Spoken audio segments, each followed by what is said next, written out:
Hello दोस्तों, मैं राहुल शर्मा आपके ही अपने YouTube चैनल पर स्वागत करता हूं। दोस्तों, मैं लेकर आया हूं दो चर वाले रैखिक समीकरण का, जो आपको परीक्षा में बहुत ज़्यादा इम्पोर्टेंट होता है। और NCERT बुक में भी ये क्वेश्चन दी हुई है, जो 3.3 में देखिएगा, एक्सरसाइज नंबर 3.3 में क्वेश्चन नंबर 3 के 1 में यह प्रथम क्वेश्चन है। थोड़ा ध्यान दीजिएगा। चलिए आपको हम बताते हैं। दो संख्याओं का अंतर 26 है और एक संख्या दूसरी संख्या की 3 गुनी है। दो संख्याओं का अंतर 26 है और एक संख्या दूसरी संख्या के 3 गुनी है, तो उन्हें आप ज्ञात कीजिए।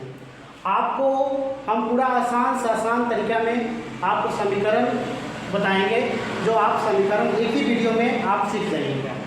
चलिए हम वीडियो को शुरू करते हैं और आपको बताते हैं। तो सबसे पहले दो संख्याओं का अंतर दिया हुआ है, तो थोड़ा सा ध्यान देना है कि अंतर का मतलब होता है घटाओ।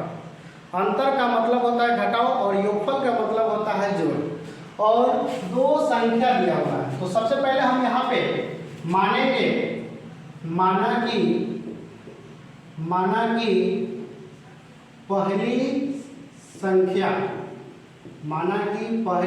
संख्या बराबर x, यानी दो संख्या दिया हुआ है और दूसरी संख्या बराबर y दिया हुआ है।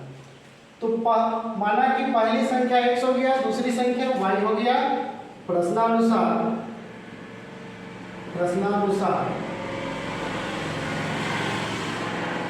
दो संख्याओं का अंतर, हमें यहाँ ध्यान नहीं देने की जरूरत है, हमें यहाँ तक ध्यान देना है। दो संख्याओं का अंतर 26 दिया हुआ है, तो यानी कि पहली संख्या दूसरी संख्या, तो x घटाओ y, यानी दो संख्या, यानी x पहली संख्या x हो गया, दूसरी संख्या y, और दोनों का अंतर घटाओ हो गया। दोनों का अंतर कितना दिया हुआ है? 26। समीकरण नंबर 1 हो गया। पुनः प्रश्न से यहाँ पे आगे कहता है एक संख्या दूसरी संख्या की, यानी कि एक संख्या दूसरी संख्या की 3 गुनी है।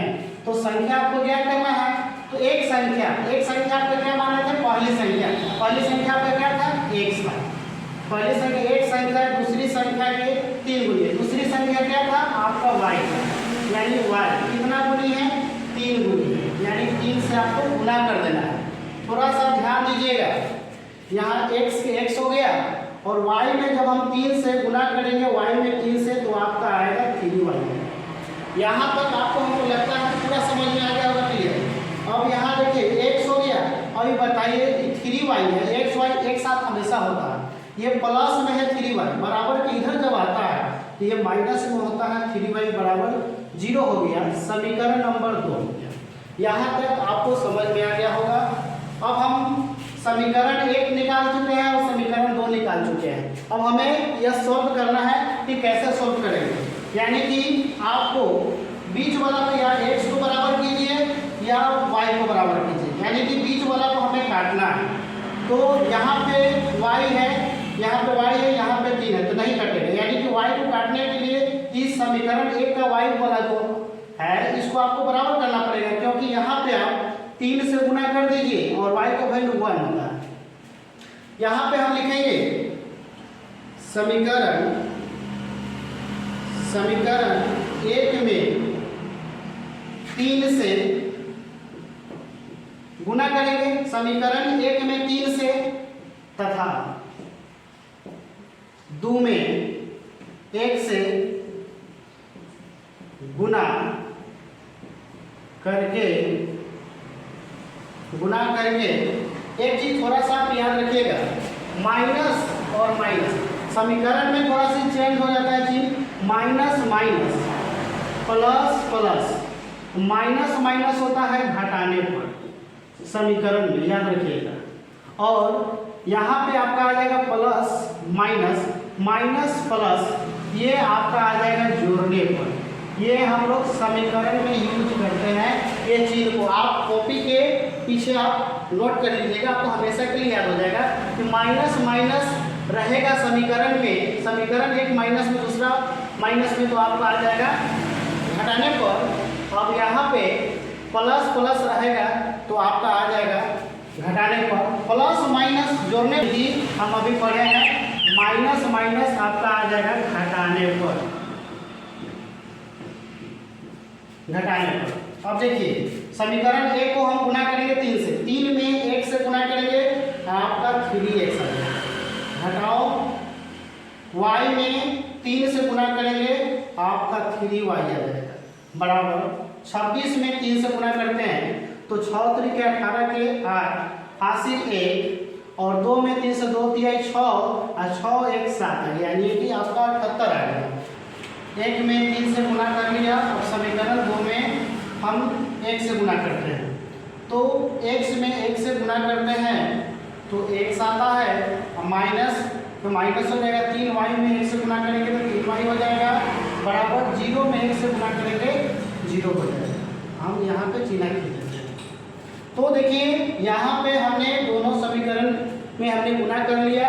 अब यहाँ पे आपको हम सिखाया है कि माइनस माइनस माइनस माइनस रहता है तो घटाने पर आता है, यानी कि आपको चिन्ह चेंज करना है। अलजेब्रा में घटाव में चिन्ह चेंज किया जाता है, तो चिन्ह जो चेंज किया जाता है नीचे वाले समीकरण के अनुसार किया जाता है।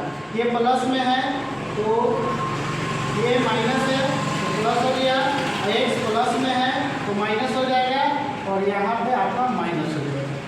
यहाँ पे देखिए -3 और +3, यहाँ पे आपका 3 जो है माइनस में है यानी कि कर्ज है, और यहाँ पे 3 जो है प्लस में है यानी कि कर्ज वाला को हमने 3 रुपया दे देंगे।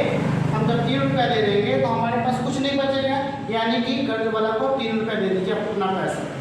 हम क्या करेंगे 3 में से 2 को घटाते हैं, 3 में से 1 घटाते हैं तो आता है 2 आता है, यानी 3x में से 1 यानी 1x घटेगा तो 2x आएगा।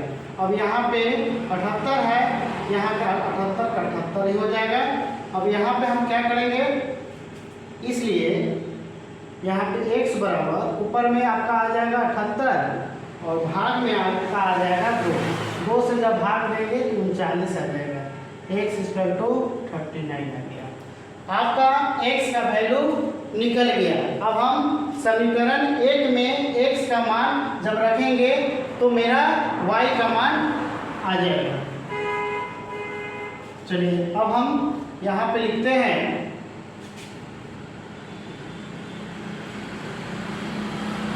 x बराबर 39, यानी x बराबर 39 समीकरण 1 में रखने पर, या आप ये भी लिख सकते हैं कि x का मान मतलब समीकरण 1 में x बराबर 39 रखने पर। अब आप देखिए आपका समीकरण 1 कितना है, x घटाओ y बराबर 26 हो गया।